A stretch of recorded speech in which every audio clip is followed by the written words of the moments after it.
Good evening বন্ধুরা, Rumpa's healthy food চ্যানেলে সবাইকে স্বাগত। আজ আমি আপনাদের জন্য বানিয়েছি মুসুর ডালের রেসিপি। তার জন্য নিয়েছি মুসুর ডাল, কুচানো পেঁয়াজ, লবণ, হলুদ, সরষের তেল আর ফোড়নের জন্য নিয়েছি লঙ্কা, তেজপাতা, 5 ফোড়ন। মুসুর ডালটা ভালো রাখার জন্য এখন অনেকেই বিভিন্ন কেমিক্যাল বা পাউডার দিয়ে মেখে রাখে, তাই আমি এটা ভালো করে এখন ট্যাপের জলে ধুয়ে নিচ্ছি। দেখুন, একটি পাত্রে ছোট্ট জামবাটিতে আমি মুসুর ডালটা নিয়ে নিয়েছি, আর ওটা দেখুন ট্যাপের জলে আমি এটা ভালো করে 4-5 বার হাতের সাহায্যে চটকে চটকে ধুয়ে নেব। দেখুন, এটা হাতের সাহায্যে চটকে ধুতে ধুতেই দেখুন কতটা হোয়াইট হোয়াইট জল বেরোচ্ছে। পাউডার মাখিয়ে রাখলে অনেক সময় পোকা লাগে না, তাই অনেকেই এখন মুসুর ডালে পাউডার মাখিয়ে রাখে, তাই আপনারাও ভালোভাবে এইভাবে ধুয়ে নেবেন। আর দেখবেন এতে যখনই জল দিচ্ছি সোপের মতো একটু ফেনা ফেনা বেরোচ্ছে। তো এইভাবে 4-5 বার যদি ভালো করে হাতের সাহায্যে চটকে চটকে ধুয়ে নেন, দেখবেন ফেনাটাও অনেক কমে আসবে, আর আর হোয়াইট হোয়াইট বেরোবেও না। তো এইভাবে দেখুন আমি 4-5 বার জল পাল্টে পাল্টে আমি ধুয়ে নিচ্ছি।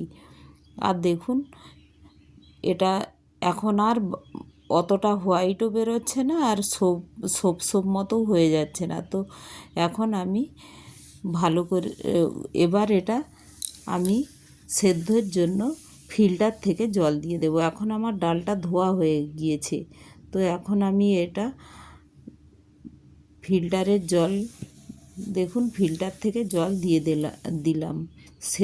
ডালটা সেদ্ধ করার জন্য গ্যাসের ওভেনে বসিয়েও দিলাম। দিয়ে এর পরিমাণ মতো হলুদ আর স্বাদ মতো লবণও দিয়ে দিলাম।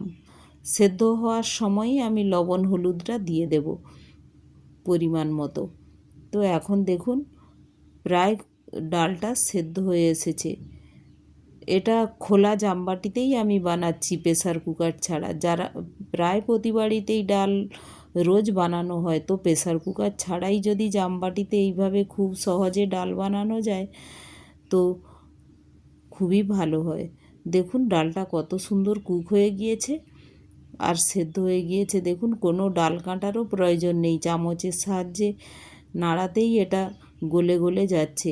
তো এখন ডালটা আমার সেদ্ধ হয়ে গিয়েছে, আমি ডালটা নামিয়ে নেব। আর এই একই ডালে আমি নিরামিষ আর পেঁয়াজ দিয়ে কিভাবে বানাবেন দুটোই দেখিয়ে দিচ্ছি।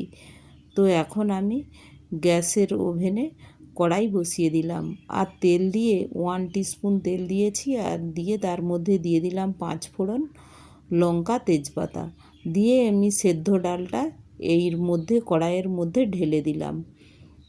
এটা নিরামিষ বানানোর জন্য আমি এই 5 ফোড়ন, লঙ্কা, তেজপাতা এটাই দিয়েছি। আপনারা যারা পেঁয়াজ দিয়ে বানাবেন তারা এই 5 ফোড়ন, লঙ্কা, তেজপাতাটা যখন ভালোভাবে গরম হয়ে যাবে এবং 5 ফোড়নটা ফেটে ফেটে আসবে, তখন ওর মধ্যে পেঁয়াজ দিয়ে নাড়াচাড়া করেই ডালটা ঢেলে দেবেন। তাহলে ডালটা পেঁয়াজ দিয়েও বানানো হয়ে যাবে। আমার যেহেতু নিরামিষ লাগবে তাই আমি নিরামিষ ডালটা বানিয়ে নিলাম। তারপর আমি নিরামিষ ডালটা এক বাটি তুলেও নিলাম।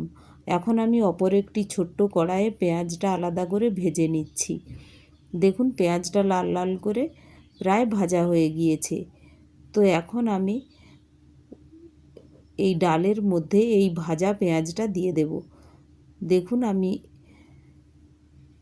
যদি আমার এক বাটি তুলে রেখে দিয়েছি, আমার নিরামিষ ডাল লাগবে তাই একটু ওটাও বানিয়ে নিয়েছি, আর এটাও আমি পেঁয়াজ দিয়ে একটু বানিয়ে আপনাদের দেখিয়ে দিচ্ছি।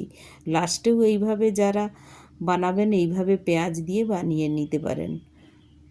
আর কালারটা দেখুন কত সুন্দর হয়েছে। তো একটা লাইক, শেয়ার ও সাবস্ক্রাইবও করে দেবেন।